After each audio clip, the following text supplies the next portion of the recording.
Hello friends, अगर आप हैं इकोनॉमिक्स के स्टूडेंट्स और आप चाहते हैं इकोनॉमिक्स की डीप कंसेप्चुअल नॉलेज, तो यकीन मानिए आप बिल्कुल सही जगह पर हैं। ये वीडियो सिर्फ और सिर्फ आपके लिए बनाया गया है। तो स्वागत है आप सभी का आपके अपने YouTube channel economics on the top के वीडियो नंबर 8 में, जिसमें आज हम करेंगे +2 मैक्रो इकोनॉमिक्स का chapter number 3, most important chapter number 3, that is national income and related aggregates. इस चैप्टर की शुरुआत हम करते हैं नेशनल इनकम की डेफिनेशन से। नेशनल इनकम की डेफिनेशन बहुत आसान है, लेकिन समझने के लिए इसमें बहुत सारे पॉइंट्स हैं जिनकी समझ के बिना शायद ये चैप्टर आगे नहीं चल सकता। Let's start with the definition of national income. Now check out the definition. National income is the sum total of all the factor income. It is the sum total of all the factor income which is earned by normal residents of the country during an accounting year। अब कहने को तो बात simple सी है कि हमने किसका sum total करना है, फैक्टर इनकम का करना है। किसकी फैक्टर इनकम का करना है, नॉर्मल रेजिडेंट की करना है। कितने टाइम पीरियड के लिए करना है, ड्यूरिंग एन अकाउंटिंग ईयर। लेकिन समझने वाली बात क्या है, what is factor income. Factor income किसे कहेंगे, दूसरा नॉर्मल रेजिडेंट किसे कहेंगे। अगर आपको इनकी डीप कंसेप्चुअल नॉलेज नहीं है तो आपको नेशनल इनकम की डेफिनेशन समझ में नहीं आएगी। Fine, so let us discuss that what is factor income. Factor income क्या है, factor income refers to the income of factor of production that is household. Household क्या है, factor of owner of factor of production, जो हम chapter number 2 में कर चुके हैं। नाउ अब फैक्टर्स ऑफ प्रोडक्शन कौन कौन होते हैं, there are 4 factors of production. अगर आपको याद हो 9th क्लास में आपने फर्स्ट चैप्टर किया था story of village Palampur. Under that chapter we have studied that there are 4 factors of production that are land, labour, capital and entrepreneurial skills. These are the 4 factors of production. अब इनके services के बदले जो भी इनको payment मिलेगी वो क्या है, आपकी फैक्टर इनकम। लैंड के बदले क्या मिलेगा, रेंट। लेबर के बदले में क्या मिलेगा, compensation. Compensation is the word that is used for salary and wages. दोनों के लिए एक ही वर्ड लिख दिया, कंपनसेशन। कैपिटल के बदले क्या मिलेगा, इंटरेस्ट। और एंटरप्रेन्योरल स्किल्स मतलब जो बिजनेसमैन है उसको क्या मिलेगा, profit. So these 4 are the factor income that is earned by owner of factor of production that is household। I think आपको अब ये वाला पोर्शन जो फैक्टर इनकम है इसमें क्या क्या चीजें इंक्लूड होती हैं, अब आपको उस चीज की डीप नॉलेज आ चुकी है। Now second factor, what is normal resident. Normal resident कौन होते हैं, normal resident is the person who is an ordinary resident of a country for more than 1 year। 1 साल से ज्यादा उस कंट्री का ऑर्डिनरी रेजिडेंट होना चाहिए, नॉर्मल रेजिडेंट होना चाहिए। And whose interest of economic interest lies in that country. जिसकी एक्टिविटीज का, जो इकोनॉमिक एक्टिविटीज कर रहा है उसका इकोनॉमिक इंटरेस्ट उस कंट्री के फेवर में होना चाहिए जिसमें वो 1 साल से ज़्यादा रह रहा है। For example, if a person is residing in a country for more than 1 year but for some terroristic activity या कोई भी इलीगल एक्टिविटी के लिए वो उस कंट्री में 1 साल से ज़्यादा रह रहे हैं, then he will not be considered as normal resident of the country. उसका इकोनॉमिक इंटरेस्ट, उसकी इकोनॉमिक एक्टिविटी का प्रॉफिट भी किसको होना चाहिए, उस कंट्री को होना चाहिए। तो ये थे आपके नेशनल इनकम की डेफिनेशन के मेन पॉइंट्स जो आपको पता होने चाहिए। आइए नॉर्मल रेजिडेंट के कंसेप्ट को थोड़ा और डीपली स्टडी करते हैं सो दैट हमारे लिए नॉर्मल रेजिडेंट का कोई भी कंफ्यूजन ना रहे। इस कंफ्यूजन को हम दूर करते हैं कि कौन सा पर्सन इंडिया का नॉर्मल रेजिडेंट कहलाएगा और कौन सा पर्सन इंडिया के लिए नॉन रेजिडेंट कहलाएगा। इस डिफरेंशिएशन से Indian working in foreign embassy in India, हमने कंडीशन क्या करी थी नॉर्मल रेजिडेंट की, 1 साल से ज़्यादा वो उस इंडिया में रह रहा हो, ठीक है, या किसी भी कंट्री में रह रहा हो। दूसरा, उसका economic interest, centre of economic interest उस कंट्री में लाई करे। एक सिंपल सा कंसेप्ट याद रखिए कि कोई भी फॉरेन ऑर्गेनाइजेशन हो इंडिया में और कोई भी इंडियन उसमें काम कर रहा है तो वो क्या हो जाएगा, normal resident. For example, Indians working in foreign embassy in India. Foreign embassy foreign का या बाहर रेस्ट ऑफ द वर्ल्ड का ऑर्गेनाइजेशन हो गया, लेकिन इंडियन काम कर रहा है इंडिया में ही, तो कहाँ का रेजिडेंट हो जाएगा, वो नॉर्मल रेजिडेंट हो जाएगा इंडिया का। Foreigner working in Indian embassy in foreign country. Indian embassy है फॉरेन कंट्री में और कोई लोकल फॉरेनर ही उस इंडियन एम्बेसी में वहां पर काम कर रहा है, तो वो इंडिया का नॉन रेजिडेंट नहीं कहलाएगा। In the same way, Indian working in WHO in India, Indian working in IMF in India, whereas foreigner working in WHO in India.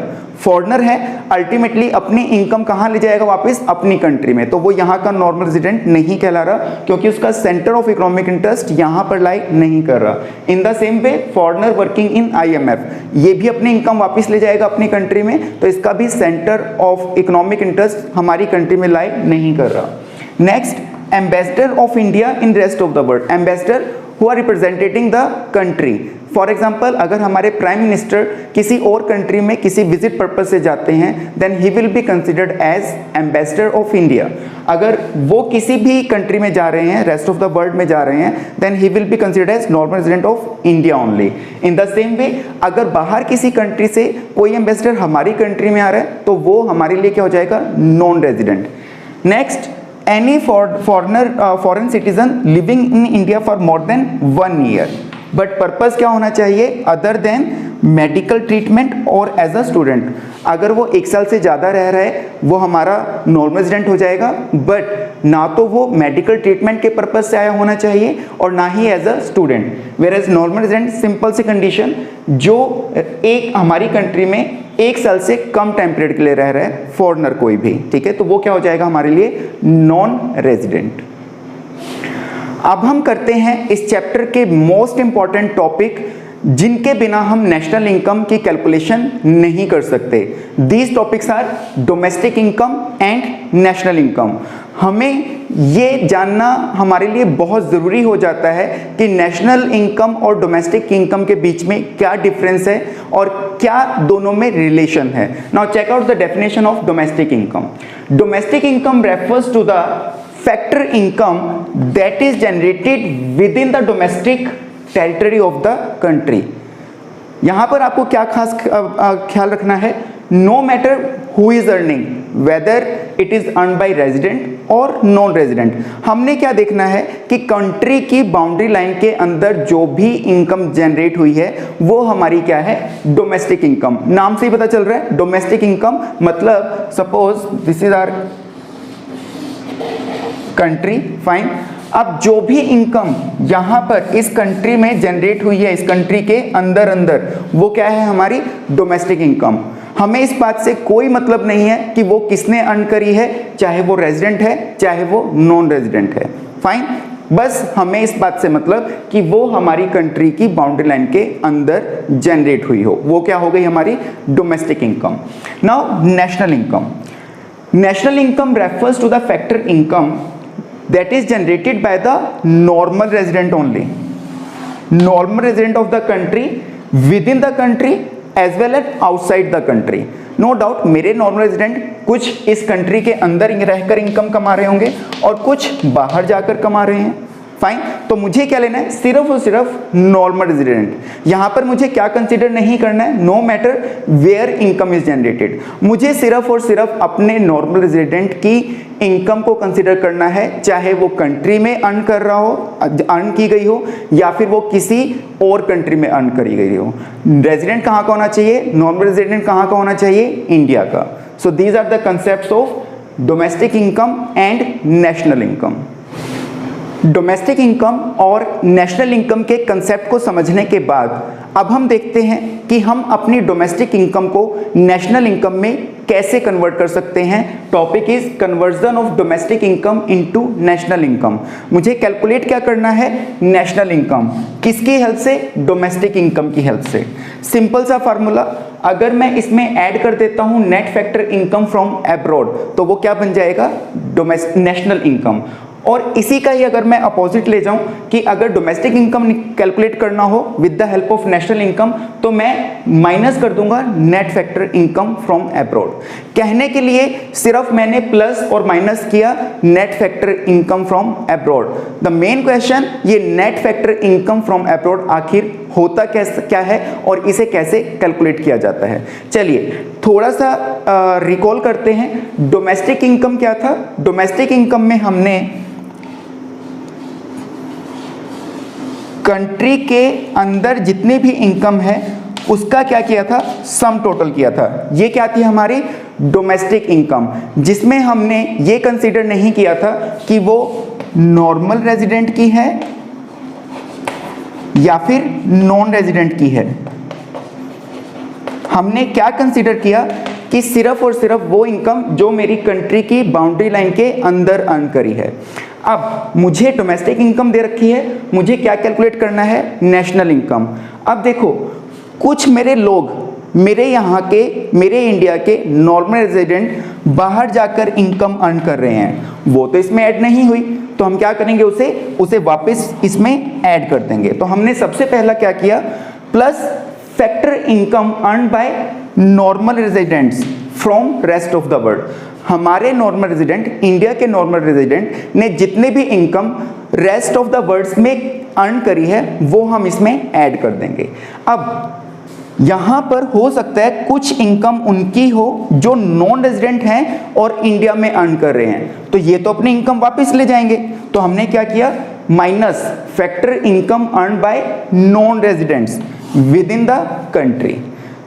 इन दोनों को प्लस और माइनस करके प्लस करेंगे जो नॉर्मल रेजिडेंट अर्न कर रहे हैं factor income from rest of the world, और माइनस क्या करेंगे? जो नॉन रेजिडेंट की इनकम है हमारी कंट्री में। ठीक है, इस दोनों चीजों से आ जाएगा हमारे पास क्या? Net factor income from abroad. I think अब आपको समझ में आ गया होगा कि हम डोमेस्टिक इनकम में net factor income from abroad क्यों ऐड करते हैं, और इसी फार्मूले से बन गया हमारा domestic income calculation with the help of national income. ठीक है, अगर आपको ये फार्मूला पता है तो आप इजीली ये फार्मूला ड्रा आउट कर सकते हैं। So this is all about the conversion of domestic income into national income. Domestic income, national income, net factor income from abroad को समझने के बाद आइए समझते हैं concept of domestic product and domestic income. In economics domestic product is equal to domestic income. अब reason जानने की कोशिश करते हैं कि ऐसा क्यों होता है कि डोमेस्टिक प्रोडक्ट को हम किसके इक्वल मानते हैं? डोमेस्टिक इनकम के। क्योंकि ultimately what ever the production is done by the producers is converted into income. मैं एज अ प्रोड्यूसर अगर कोई गुड्स या सर्विसेज प्रोड्यूस कर रहा हूं तो अल्टीमेटली किस लिए प्रोड्यूस कर रहा हूं? उससे इनकम जनरेट करने के लिए। That's why we used to say that domestic product is equal to domestic income. Now domestic product can be measured as two type. आप इसको दो तरह से मेजर कर सकते हैं, ग्रॉस डोमेस्टिक प्रोडक्ट जीडीपी और net domestic product NDP. Fine, now let us start with the concept of GDP. ये कंसेप्ट आप 9th में 10th में पहले पढ़ चुके हैं। GDP refers to the market value of all the final goods and services produced in an economy during an accounting year. यहाँ पर नोट करने वाली बात क्या है? सबसे पहला, you need to take the market value. किसकी? All the final goods and services. Fine, now why we need to take the final goods and services? अगर हम इंटरमीडिएट गुड्स ले लेते हैं then it will create the problem of double counting. तो आपको जब GDP concept clear करना है तो आपको क्या चीज लेनी है? मार्केट वैल्यू सिर्फ और सिर्फ सभी फाइनल गुड्स एंड सर्विसेज की जो आपकी इकोनॉमी में प्रोड्यूस हुए हैं ड्यूरिंग एन अकाउंटिंग ईयर। तो जीडीपी की डेफिनेशन क्लियर हो गई है। Now how to calculate NDP with the help of GDP? Gross, net, gross domestic product and net domestic product. अगर आपको सेकंड चैप्टर थोड़ा सा याद हो तो मैंने आपको एक चीज बताई थी कि जब भी आपको नेट पर जाना होगा ग्रोस से, आप ग्रोस में से डेप्रिसिएशन लेस करेंगे। तो यहां पर सेम कंसेप्ट है, आपको नेट डोमेस्टिक प्रोडक्ट पर जाना है। किसकी हेल्प से? ग्रोस डोमेस्टिक प्रोडक्ट की हेल्प से। What you will do? You will simply deduct the depreciation. तो तो एनडीपी आपका हो गया जीडीपी माइनस डेप्रिसिएशन, और इसके अपोजिट अगर मुझे जीडीपी जाना है किससे, एनडीपी से, तो हम उसको ऐड कर देंगे। So this is the concept of GDP and NDP. National income को कैलकुलेट करते हुए एक और इंपॉर्टेंट फैक्टर हमें अपने माइंड में रखना होता है, जो है मार्केट प्राइस और फैक्टर कॉस्ट। नेशनल प्रोडक्ट हम किसे कहते हैं, NNP eight factor cost. Fine, आपको फैक्टर कॉस्ट दिया हो सकता है या फिर मार्केट प्राइस दिया जा सकता है। आपको इस कंसेप्ट को क्लियर करना बहुत ज़रूरी है। Now let us check it out कि domestic product at market price and factor cost आखिर होता क्या है और कैसे इसे ठीक किया जाता है। Now in case of two sector closed economy, हम नेशनल इनकम की बात कर रहे हैं, मतलब हम सिर्फ और सिर्फ हमारी कंट्री की, तो we are talking about closed economy. Fine, तो there are if we are considering two sector closed economy, वो दो सेक्टर कौन से होंगे, household sector and producer sector. When we are considering two sector closed economy, हमारा जो GDP at market price होगा वो इक्वल होगा किसके, जीडीपी एट फैक्टर कॉस्ट के। क्यों, ऐसा क्यों, because there is no tax and subsidy in the economy. जब टैक्स नहीं है, जब सब्सिडी नहीं है, तो डेफिनेटली हमारा फैक्टर कॉस्ट और मार्केट प्राइस दोनों सेम होगा। Now if we are studying this domestic product in three sector economy, अब वो तीन सेक्टर कौन से हो गए, household sector, producer sector, government sector. कौन सा सेक्टर इन्वॉल्व हो गया, गवर्नमेंट। और गवर्नमेंट क्या करती है, इनडायरेक्ट टैक्स लगाती है और क्या लगाती है, सब्सिडी भी प्रोवाइड करवाती है। तो इसके कारण हमारा जीडीपी एट मार्केट प्राइस और जीडीपी एट फैक्टर कॉस्ट दोनों इक्वल नहीं होते। फाइन, क्यों, क्योंकि जो टैक्स लगा रही है गवर्नमेंट, उसकी वजह से हमारे मार्केट प्राइस इंक्रीज हो चुके हैं। और दूसरा, अगर गवर्नमेंट ने सब्सिडी प्रोवाइड करवाई है तो उसकी वजह से मेरे जो मार्केट प्राइस हैं वो रिड्यूस हो गए हैं। फाइन, अब बात आती है कि अगर आपको मार्केट प्राइस दे रखा है तो आप उससे फैक्टर कॉस्ट पर कैसे जाएंगे। Means if you want to calculate GDP at factor cost with the help of GDP at market price, then what you will do, जिस चीज के कारण, टैक्स के कारण मेरे मार्केट प्राइस इंक्रीज हुए तो मैं इसको लेस कर दूंगा, माइनस इनडायरेक्ट टैक्स। फाइन, जिस चीज के कारण मेरे प्राइस कम हुए थे, मतलब सब्सिडी के कारण कम हुए थे, मैं इसको प्लस कर दूंगा, प्लस सब्सिडी। सिंपल, बिल्कुल लॉजिकल। और आप इसे क्या कह सकते हैं, और ये जो होता है आपका net indirect tax minus subsidy, ये क्या होता है, नेट इनडायरेक्ट टैक्स। तो एक कंसेप्ट आपके पास और आ गया, नेट इनडायरेक्ट टैक्स। तो आप क्या करेंगे, सिंपली माइनस कर देंगे नेट इनडायरेक्ट टैक्स, क्योंकि नेट इनडायरेक्ट टैक्स में कौन कौन सी चीजें हैं, इनडायरेक्ट टैक्स माइनस सब्सिडी। जब मैं ब्रैकेट ओपन करूंगा तो इनडायरेक्ट टैक्स बन जाएगा माइनस का और सब्सिडी हो जाएगा प्लस का, तो अल्टीमेटली मेरे पास ये वाला फार्मूला आ जाएगा। Fine. So this is how to calculate GDP at market price and GDP at factor cost. और अब बारी है सबसे मेन टॉपिक इस चैप्टर की कि नेशनल इनकम को कैसे कैलकुलेट करना है। अभी तक जितनी भी नॉलेज हमने गेन करी है वो सभी हमें यूज आने वाली है नेशनल इनकम को कैलकुलेट करने के लिए। तो सबसे पहले तो हमें ये पता होना चाहिए कि नेशनल इनकम आखिर किस टर्म को कहते हैं। National income is equal to net national product at factor cost. Fine, अब हमें सिंप्लीफाई करना है चीज़ों को कि किस तरह से हम ये नेशनल इनकम कैलकुलेट कर सकते हैं। तो यहाँ पर देखिए 3 अल्फ़ाबेट्स हैं, तो आप 3 स्पेस रखिए, 1 2 3। अब पहले स्पेस पर इन दो चीज़ों के अलावा कोई तीसरी चीज़ नहीं आ सकती। या तो आपको ग्रोस दे रखा होगा या आपको एन दे रखा होगा, या तो जी या फिर एन, आपको इसके अलावा कोई और तीसरी टर्म नहीं होगी। अब बात आ रखी है अगर ग्रोस दे रखा है और अल्टीमेटली मुझे जाना है नेट पर, तो मैं क्या करूँगा, पता है हमें डेप्रिसिएशन लेस करना है, और अगर हमें नेट से ग्रोस पर जाना है तो डेप्रिसिएशन को ऐड कर देंगे। नाउ सेकेंड अल्फ़ाबेट एन, यहाँ पर आपको या तो डोमेस्टिक दे रखा होगा या फिर दे रखा होगा नेशनल, मतलब डी और एन।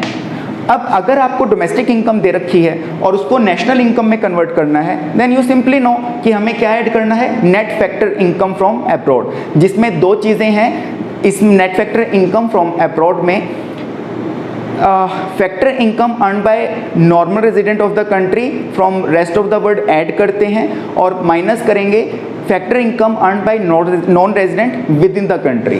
तो अल्टीमेटली दोनों को जो हम एक टर्म दे देते हैं, that is net factor income from abroad.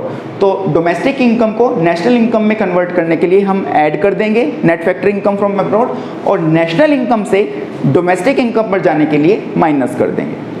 तीसरा आपका प्लेस है पी का, प्रोडक्ट। यहाँ पर प्रोडक्ट ही होगा, इसके अलावा और कोई दूसरी आइटम नहीं होगी। नाउ अगर हम इसके पैरों में देखें तो क्या है, या तो मार्केट प्राइस होगा या फैक्टर कॉस्ट होगा। फाइन, अब हमें मार्केट प्राइस से फैक्टर कॉस्ट पर जाना है। अभी हमने किया कि हम माइनस नेट इनडायरेक्ट टैक्स के लेस कर देंगे, और नेट इनडायरेक्ट टैक्स में क्या चीज़ें हैं, इनडायरेक्ट टैक्स माइनस सब्सिडी। और इन द सेम वे अगर हमें फैक्टर कॉस्ट से मार्केट प्राइस पर जाना है तो हम क्या करेंगे, नेट इनडायरेक्ट टैक्स को ऐड कर देंगे। इस कंसेप्ट को और अच्छे से जानने के लिए और अच्छे से समझने के लिए आइए हम देखते हैं कि कैसे हम जीडीपी एट मार्केट प्राइस को कन्वर्ट कर सकते हैं हमारी national income net national product at factor cost में। अब देखिए, सबसे पहले हमें जी दे रखा है, कन्वर्ट किसमें में करना है, नेट में, मतलब ग्रोस को नेट में कन्वर्ट करना है। हम क्या करेंगे, माइनस डेप्रिसिएशन कर देंगे, पहला काम खत्म। दूसरा, डोमेस्टिक दे रखा है, हमें नेशनल इनकम के लिए चाहिए नेशनल।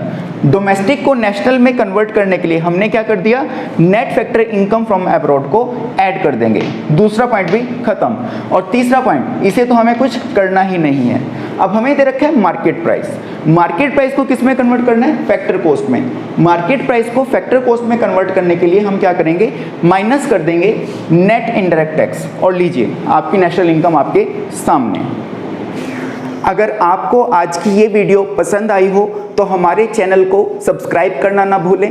ज़्यादा से ज़्यादा इस वीडियो को लाइक कीजिए, शेयर कीजिए, खुद भी फ़ायदा उठाइए और अपने दोस्तों को भी फ़ायदा उठाने दीजिए।